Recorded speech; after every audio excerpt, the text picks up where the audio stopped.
Doon papasok yung isa sa mga false beliefs natin on how we can get that significance na I must get the approval of others so that I can gain that self-worth. Hello, welcome to Waiting and Doing. My name is Don, and we are still talking about that search for significance, kung paano ba natin makikita o saan ba natin nakukuha yung significance na meron tayo dito sa mundo. So last week, we talked about performance trap, kung saan we are basing our significance on the things that we are doing, the things we do, and the things we do not do. Dahil tayo nagbabatay ng significance natin sa mga performance na ginagawa natin, kapag hindi tayo nakakapag-perform na base sa ating standard, we often see ourselves as not significant at all. But thankfully, when we base our significance on the way God sees us, that we are important in His eyes, that is why Jesus Christ sacrificed His life for us.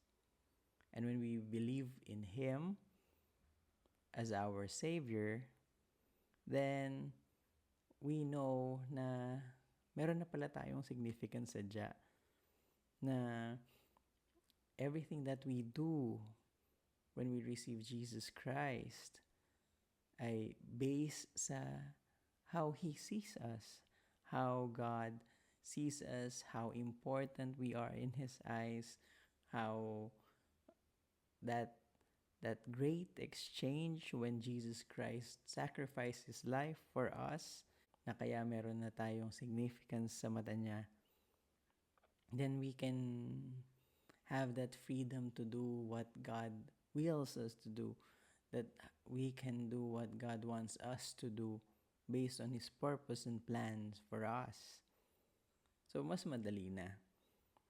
And now we will talk about another thing, and that is getting the approval of others. How much of our time was wasted just to get the approval of others? Bakit for some of us, kaya tayo gumagalaw dito sa mundo ay para tayo ay maaprubahan sa mata naman ng ibang tao? That we always do things just to please other people. For most of us, yung ating self-concept, we base it not just on how we think of ourselves, but how others view us, how others perceive us. If we base our self-worth on what we believe others think of us, then we get that addiction to the approval of others. Yung isang example dun sa book, name of the person was Randy, and he was just saying yes to everything, na kapag merong inask siya dito, halimbawa sa kasama niya sa work, mag-yes siya. Kapag meron sa ministry, mag-yes din siya. Even yung mga people around him, because he knows that always says yes. Kapag nag-ask yung ibang tao, he always go and says yes. So si Randy, he was saying yes to everything, and he deeply resented all those people. Bakit? Because that saying yes to everyone leaves little time for himself.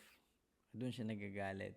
Sometimes, if we are not so careful, ang ating nagiging mindset is just to build relationships with everyone, saying yes to everyone, pleasing them, we are winning their respects. Okay naman until that point when you hear someone says something bad or unappreciative, and then we just lose sight of everything. Parang nafe-feel din natin na yung ating sense of worth ay nawawala. Ang isa pang mangyayari kapag hindi tayo naging aware of these things, yung yung mundong ating ginagalawan can be full of people na ganun yung ini-expect from us, that they demand na i-please natin sila so that we can gain their approval. Doon papasok yung isa sa mga false beliefs natin on how we can get that significance, na I must get the approval of others so that I can gain that self-worth. Ano ba yung mga pwede nating gawin? Pwedeng consciously or unconsciously. Pero minsan merong mga peer pressure. Minsan we join clubs just to gain that approval. Minsan nagjo-join tayo ng mga social groups. Minsan dumadating pa tayo sa point na nag-experiment na tayo ng iba-ibang mga bagay kahit mali, just to feel accepted, just to gain that self-worth. Bakit ba tayo dumadating sa ganun? Kasi we fear rejection. Meron tayong fear of rejection. Kaya tayo minsan dumadating sa point na ayaw na natin mag-share kung sino tayo, because we fear na kapag nag-share tayo ng something that is kung ano yung meron tayo or ano yung mga iniisip natin or what we are doing, then if it's not pleasing to them, then feel natin na mare-reject tayo, that we will feel rejected. Tapos papasok na din yung gaining their approval. Tapos mawawala din yung ating self-worth. Ang nangyayari dito, lahat ng mga nagiging relationships natin mababaw lang. O kaya dahil we can become so fearful of being rejected na inaalis na lang natin ang ating sarili from the crowd. Natakot na tayong makipagkaibigan, mag-build ng relationship sa iba. And we tend to isolate ourselves. Basahin ko yung nakasulat sa book. Sabi dito ni psychologist Eric Fromm, "The deep need of man is the need to overcome separateness, to live the prison of his aloneness." At hindi biro ang maka-feel ng ganon. Loneliness is not just sa mga taong hindi nakakakilala kay Lord. Loneliness happens to Christians as well. Meron tayong fear of being unloved. Meron tayong fear of being unaccepted. May fear tayo of being unwanted by other people. So dahil gano'n na yung ating mga iniisip, paano ngayon nagre-respond ang tayo? Because of that fear of rejection and loneliness, ang ginagawa natin ngayon to be better on everything. Gusto natin maging magaling sa lahat para tayo ma-accept ng lahat. Minsan, ang ginagawa natin, we just earn more money para walang sabihin yung ibang tao. Kasi naiisip natin, money ang sukatan ng lahat. We tend to buy happiness. Naakala natin na doon na nakasalalay yung worth ng buhay natin. Kung minsan para lang tayo matanggap ng iba, ginagawa na natin kung anong ginagawa ng iba kahit mali, just to feel that acceptance of other people. Pero alam naman natin na si Lord lang talaga, that we can only cling to God. We can gain that security through His people, through His Word, through the Holy Spirit, through God, through Jesus Christ. Ito yung formula na minsan nagiging mindset natin. Self-worth equals performance plus the opinion of others. If hindi ka pa sigurado kung ikaw ay isang always seeking for approval, here are some statements na pwede mong pag nilay-nilayan. You can reflect on this and think, if ganito ka ba? When I sense that someone might reject me, I become nervous and anxious. I am basically shy and unsocial. I find myself trying to impress others. I always try to determine what people think of me. So, makikita natin dito na ang focus ng ating mga iniisip is always what others think of me. Na gumagalaw ako based sa kung ano ang iniisip ng ibang tao sa akin. That my life is so consumed on how other people see me. Ayun, so malamang-lamang na you are someone who is always or goes to the pattern of seeking the approval of other people. So ano ba yung rejection? You just have to define it kung ano yung ibig sabihin nito.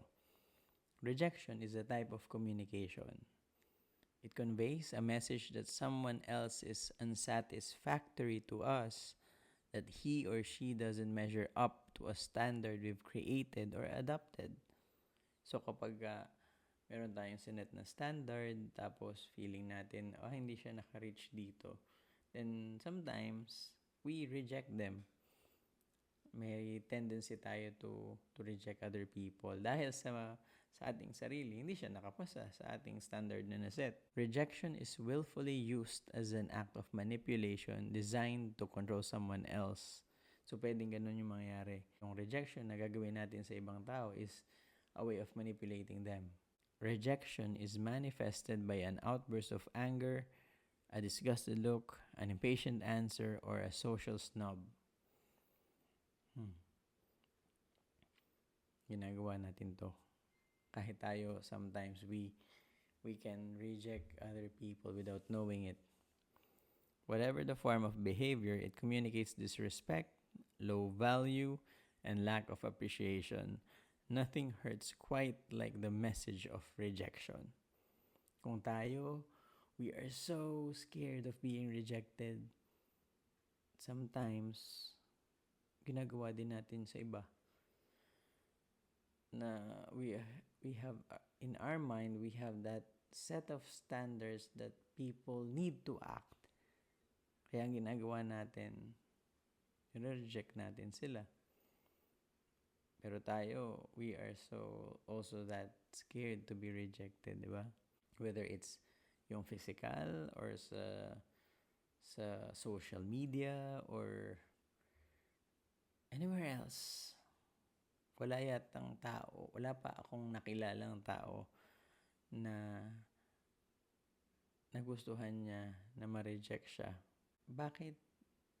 Kung minsan, we go to that point na tayo mismo yung nagre-reject ng ibang tao. So other people will not act properly as well. We can go to that point na tayo yung nagre-reject pag hindi nila ginawa yung gusto natin. Sila mismo, they will fall on the trap na lagi silang nagsisik ng approval natin ng ibang tao just to gain that significance. Sometimes tayo, we can also fall on that trap na we can preach God, pero at the same time, yung pinipreach natin, dahil alam ko naman, I know na yung heart natin to share the gospel is genuine, na gusto natin na ang mga taong nakapaligid sa atin will not just surrender their lives to Christ, pero they will also be in obedience to Christ. Kaya lang, we can go to the extreme and ang gusto nating ibungad ay yung kanilang mga weaknesses. We can expound on our failures. We can expound on ating mga pagkakamali. We can expound on our unworthiness. At saka yung inability natin to measure up to the standard of Christ. Na nagiging, yun na yung motivation natin. Na talagang, we are striving to earn that love of Christ. We are striving to earn that salvation, which in truth is not true. Ang sinasabi ni God, if you believed in Him as our Lord and Savior, we will be saved. Na by grace, you have been saved through faith. It is not by our own doing so that we will not boast. Pero ito lang, ating salvation comes from God. At hindi natin to in-earn. Wala tayong ginawa. You just have to believe in Jesus Christ. Isa sa mga results ng being rejected, yung feeling na devalued ka, denounced ka, yung feeling na devastated ka. Sobrang kailangan na marinig ng mga tao ay yung love ni Jesus Christ na tinatanggap niya lahat. Ang kailangan lang ay tanggapin mo siya, that you will believe in Him. Itong love na to never condemns. Itong love na to convicts the heart of people para sumunod tayo. Pero hindi manggagaling sa Diyos na tayo ay kinokondemn niya. Ang gusto niya tayo lumago sa ating walk with Him, sa ating faith sa Kanya. Mas mahalin pa natin siya, masundin pa natin siya. Because we know that He is our Lord. Because we know that He is our Savior. And we know that He loves us and we love Him.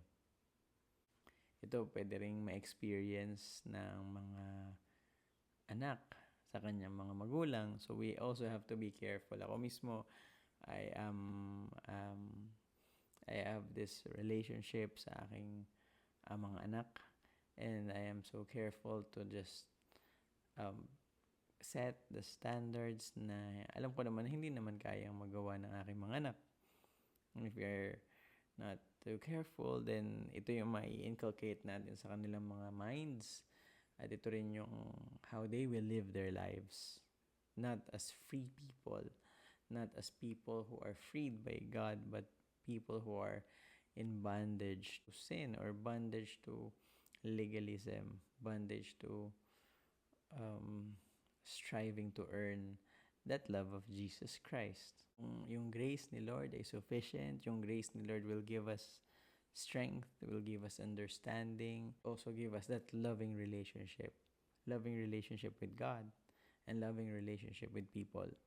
Padalawa, sunod, yung isa pang effect ng rejection is isolation. Ito yung nabanggit ko kanina na kung hindi man tayo dumating sa point na tayo ay nagpapadala na lang sa agos ng buhay dahil sa sinasabi ng ibang tao, tayo naman can also go to the other extreme na tayo ay nag-isolate na lang, that we do not talk to people because of our fear of being rejected. Meron ditong isang story, ang name ng tao, nung man ay si Michael. Tapos because it happened in the US. Yung story was that naghiwalay yung kanilang magulang, naghiwalay yung mommy at saka yung daddy, and Michael was forced to go with his dad because sobrang busy ng mom. So nandun pa lang sa stage na yun, alam mo na parang may feeling na talaga ng rejection.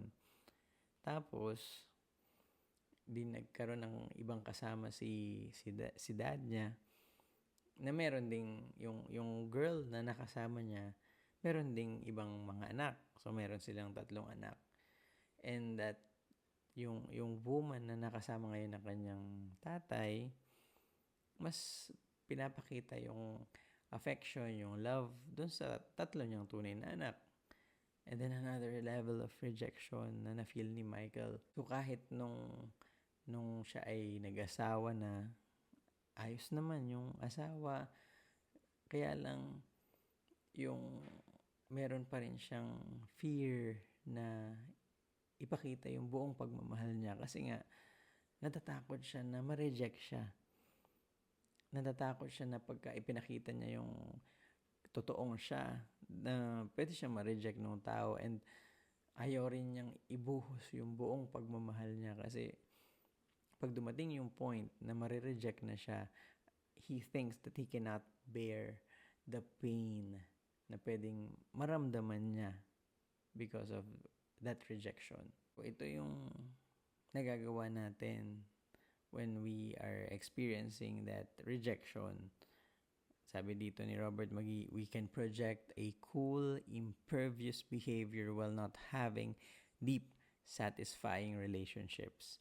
So, pinoproject natin na tayo matibay, pinoproject natin na tayo ay matigas, na hindi tayo naaapektuhan. Pero at the same time, hindi naman tayo nagbi-build ng relationships with other people, that deep, lasting relationships na gusto naman ni Lord for us. Pwede rin nga tayo kanina, yung sinabi ko na mag-isolate, we can withdraw and decline everyone. Kung minsan naman, dahil nga sa fear nga natin of rejection, nag-yes tayo sa lahat. Kung minsan naman, we allow ourselves to be manipulated by other people because of that fear.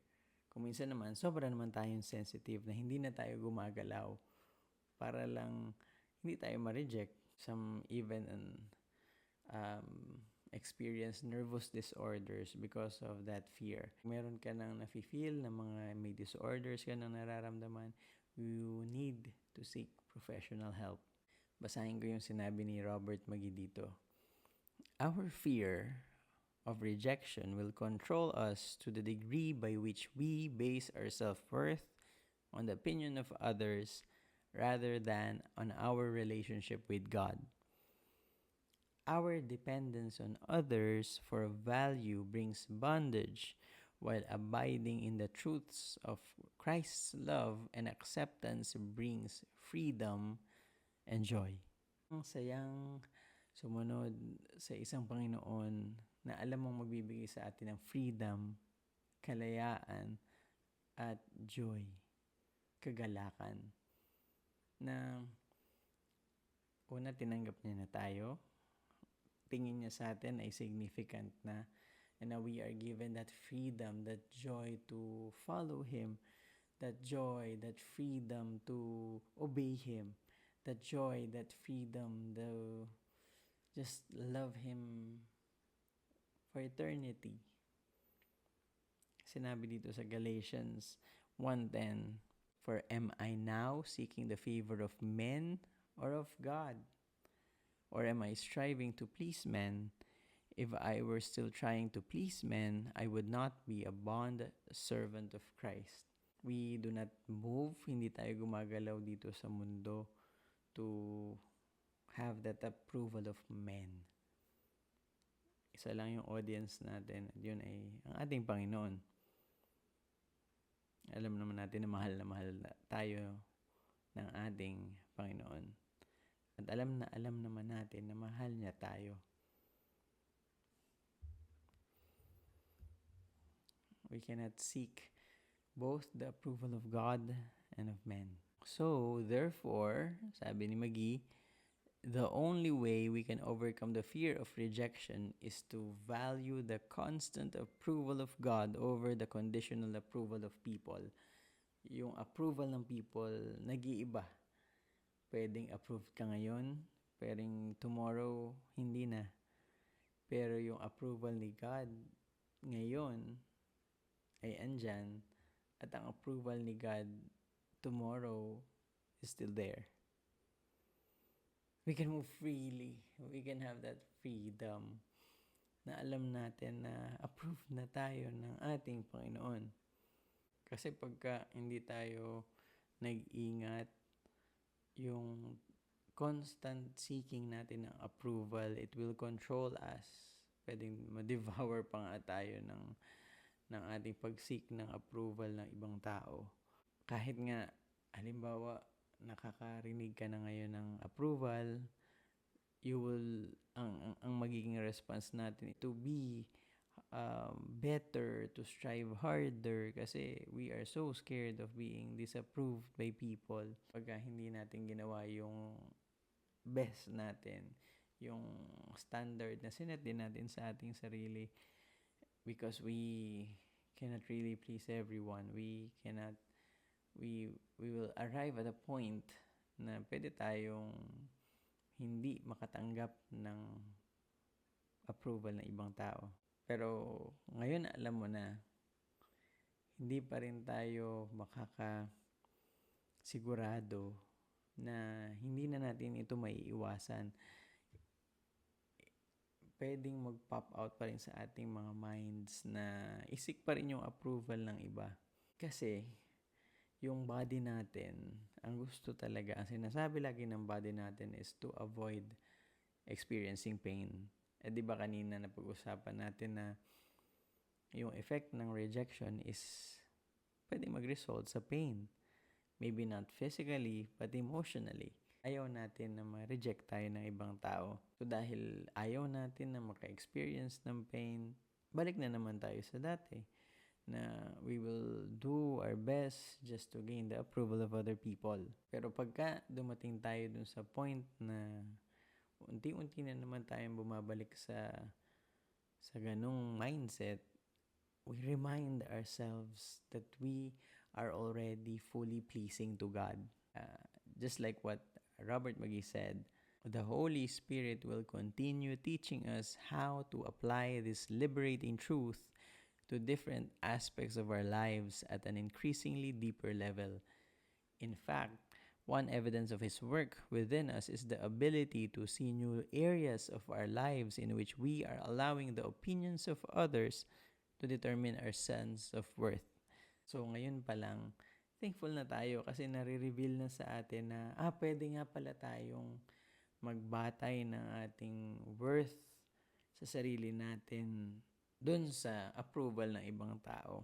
So for knowing that pa lang, we are thankful na andyan talaga si Lord. Was always reminding us na dapat hindi natin yun gawin. As I continue, with spiritual maturity, we will more often be able to identify these areas and choose to find our significance in God's unconditional love for us and complete acceptance of us. Thank you, Lord. We are accepted, we are loved, we are saved. Yung walk natin as Christians, hindi naman perfect. Hindi din laging mataas yung faith natin. Just to be honest, minsan, because of the circumstances that we can be in, may nafe-feel natin na sometimes hindi natin na nakikita or na we assume na wala si Lord sa buhay natin. But we always go back to His Word and His character so that we can continue to love Him and obey Him. Na despite what is happening outwardly, kung ano yung nangyayari sa labas ng ating mga sarili, we go back to what's inside of us. Who is dwelling in us? And that is God. That is the Holy Spirit who is dwelling in us. But it takes honesty, it takes objectivity, and the willingness to apply God's Word in our lives. So, ano ba yung sagot ni Lord doon sa ating pag-seek ng approval para makita or mag-gain natin yung worth natin? Reconciliation. God's answer is reconciliation. Yung sacrifice ni Jesus Christ is sufficient not just to sustain us in our salvation today, pero for eternity. For the rest of our lives and beyond, we are with Jesus Christ. Na mahal niya tayo, we are fully pleasing in His eyes, na meron na tayong worth dahil nandyan si Jesus Christ, na nandyan ang ating Panginoon. So dahil natanggap na tayo, yung reconciliation natin, tayo bilang mga sinners, we are reconciled to Christ. Na hindi na tayo enemies niya, but we are adopted sons and daughters. Pero na tayo ng transformation, na tayo ay part na ng family ni God. Sabi dito sa Colossians 1:21-22, that although you were formerly alienated and hostile in mind, engaged in evil deeds, yet He has now reconciled you in His fleshly body through death, in order to present you before Him holy and blameless and beyond reproach. He has already washed away our sins when He was nailed on the cross.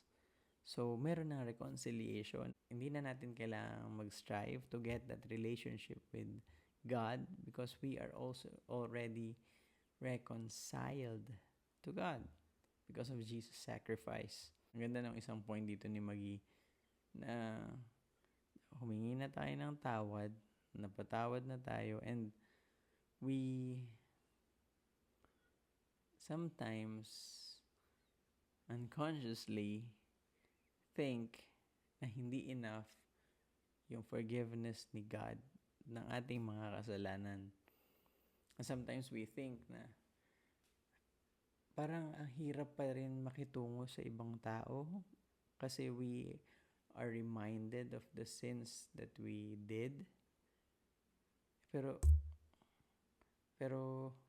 wala namang sin that is so big na hindi kailangan hindi mapapatawad ng ating Panginoon. Kaya lahat itong hugasan, kaya lahat itong patawarin ng ating Panginoon. We just need to trust Him that He has already forgiven us of our sins. Kasi in the first place, hindi naman nakabatay yung performance natin on what we do good, what we do bad. Dun sa ating salvation na binigay niya lang to sa atin. He offered His saving grace to us, na He offered His saving work to us. We just have to believe. If any sin is so filthy and vile that it makes us less acceptable to Him, then the cross is insufficient. If the cross is insufficient for all sin, then the Bible is in error and when it says that He forgave all of our sins. God took our sins and canceled them by nailing them to Christ's cross. Wala ka nang magagawa para maalis yung salvation mo sa'yo. And to add to that, once you are reconciled with God, hindi na mawawala yung reconciliation na yun. Yung relationship mo with God is everlasting. Na tayo ay mahal niya, na tayo ay forever in His presence. We are in union with Him. We are fellow heirs with Christ. The Holy Spirit has sealed us in that relationship. So, nandun yung security natin na hindi na natin kailangang i-gain yung approval ng iba kasi approve na tayo ni Lord. Si Lord na yan. At na yung approval na yun, constant yun. Hindi na siya nagbabago.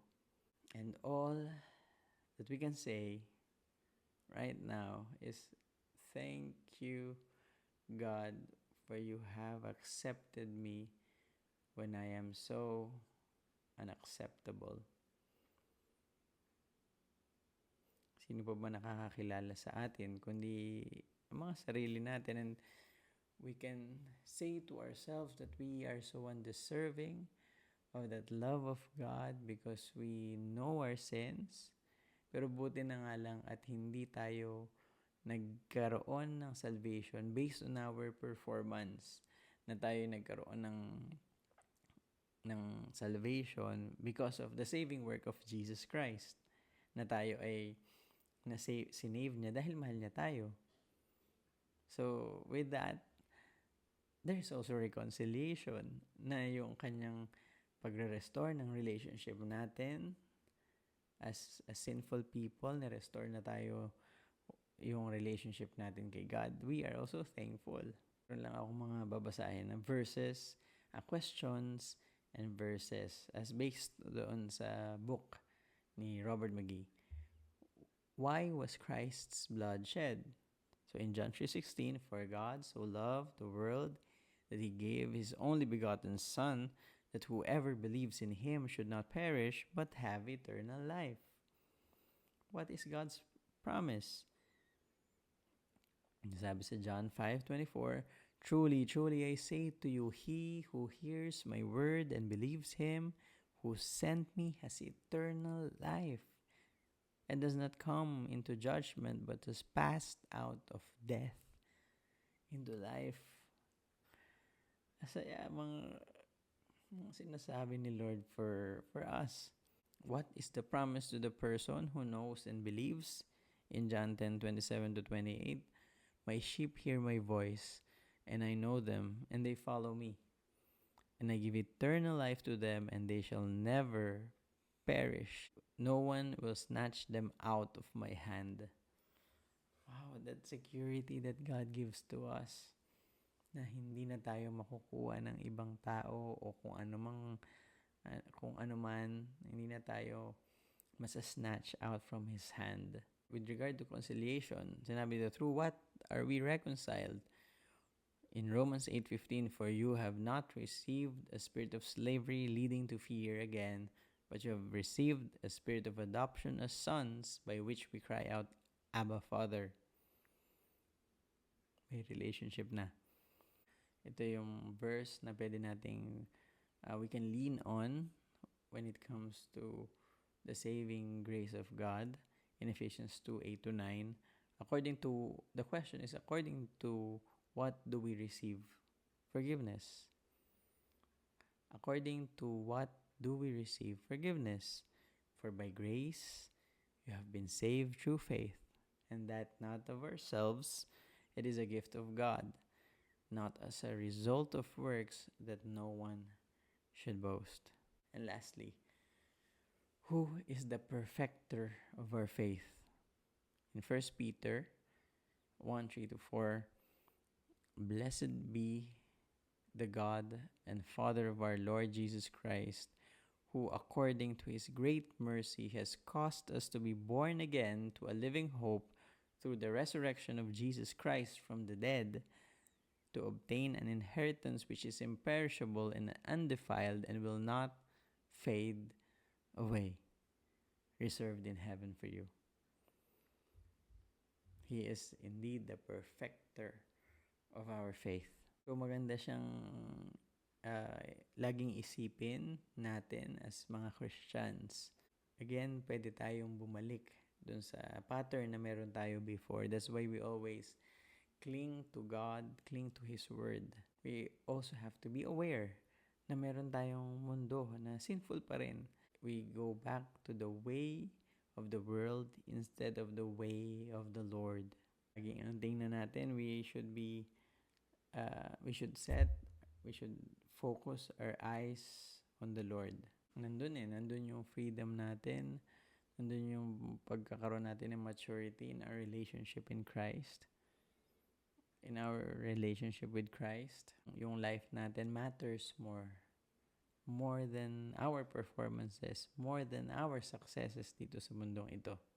God alone is the final authority on our worth and acceptance. So, kailangan lang natin na laging isipin ito. You just have to emphasize this. Na sometimes we have difficulty in having that relationship with God because of our relationships with our parents, and sometimes because of our relationship with other people. Some of us may have experience na hindi masyadong maganda with our parents. We may have that difficulty in trusting God because of this. I know that God will work in your life if you are that person. I know that God can reach out to you through His Word. If you are a Christian, I pray that you will have Christian friends who will usher you to the truth of God. If you are yet an unbeliever of God, unbeliever of Jesus Christ, then I pray that you will have that community where you can go, hear the gospel, hear the word of God, and you will have deeper relationships with other Christians, ang isa pa natin kailangang pag-isipan ay yung build talaga yung ating fellowship with God. We must first understand that while God often demonstrates His love and affirmation for us through believers and non-believers alike, His desire is that our relationships with others will enable us to know Him more fully. His work through others is, in part, to serve as a channel by which we can better understand His divine love and acceptance of us. Na, yes, God wants us to have that deep relationships with other people. Pero, ang hindi siya end in itself, na ang gusto pa rin ni Lord is through those people, through the relationships that we build in the church, ay mas makilala siya. Yun naman talaga, to know Him more, to love Him more, to bless His name more, to glorify His name more, to worship Him more. Ito yung sinabi rin ni Maggie. Sadly, minsan, we only focus on that relationship with other people. We are prone to miss His message and mistake His messenger as the source of our fulfillment. Na, okay, nakabatay pala yung aking worth, yung aking kasayahan, yung aking life dun sa people na nakasurround sa akin. When this misperception is carried to an extreme, we can fall into emotional dependency, the condition resulting when the ongoing presence and nurturing of another is believed necessary for personal security. Ayun. So we have to be wary of that. It's okay to build relationships. We are all part of the body of Christ, but at the end of the day, we are all approved by God, and we should not seek the approval of others in our lives as Christians. Healthy relationships are turned outward rather than inward.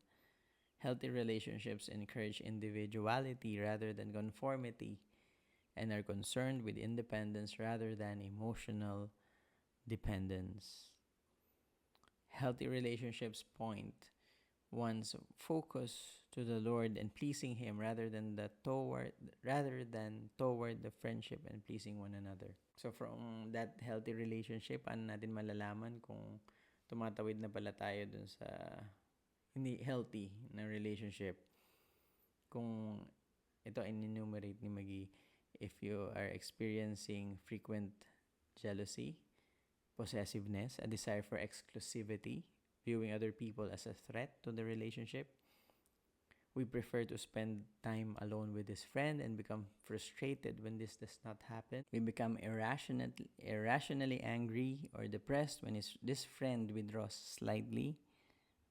We lose his interest in friendships other than this one. So parang masyado na tayo nagkikling dun sa isang tao na yun. So God wants us to be united as a church. God wants us to love one another. Pero we should not base our worth, yung life natin, sa approval ng ibang tao. We are already approved by God, and we can rely on that truth as we go on with our lives. Na tayo as Christians, we are not performing. If you are a minister of the gospel, then you are already loved by God, that you have already been saved by God, you have already been reconciled to God. And what you are doing right now is because of your love for God and your love for other people. You know the urgency of preaching the gospel. We should not base our lives merely on numbers or people that you have talked to or engaged.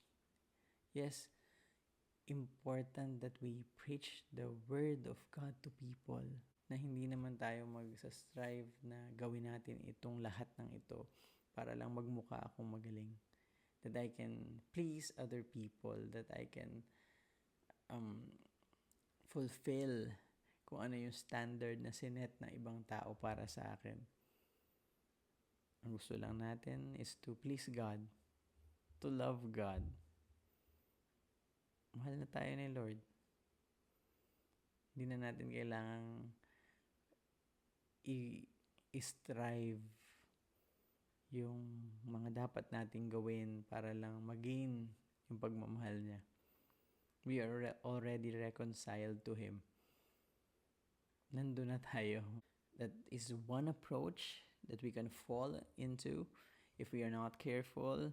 We can seek the approval of others so that we can gain that significance in our life. But it's not true. We always lean on the Word of God. He loves us. As believers, we are already reconciled to Him. We are not to work for the approval of others. We can be in obedience to God. We know that we have that freedom to follow Him. And just lean more to Him. Mas masarap mabuhay sa mundong ito na alam mo na nandyan ang ating Panginoon who is ready to listen to us and help us every time. Right? So, I will end this with a prayer. Lord, thank you for reminding us that we are already approved by you. We are not to seek the approval of others, but we are only to please you, but we are only to love you. But we already gain that approval from you. And now we can move more. We can live our lives as Christians with that freedom to preach the gospel, to share your word to the people that needs it, who needs the salvation that you offer to them. And marami pong salamat, Panginoon, for using us, for sending us, for building us up, Lord. And thank you, Lord, for maturing us. Thank you for that sense of awareness. Pwede kaming magkaroon ng ganitong pag-iisip na pag-seek ng approval ng ibang tao. And we pray, Lord, na may we always love you. May we always move not based on the approval of others, but may we move according to your will. Salamat, Panginoon. In Jesus' name we pray. Amen and amen. Thank you. This is Waiting and Doing. See you next time.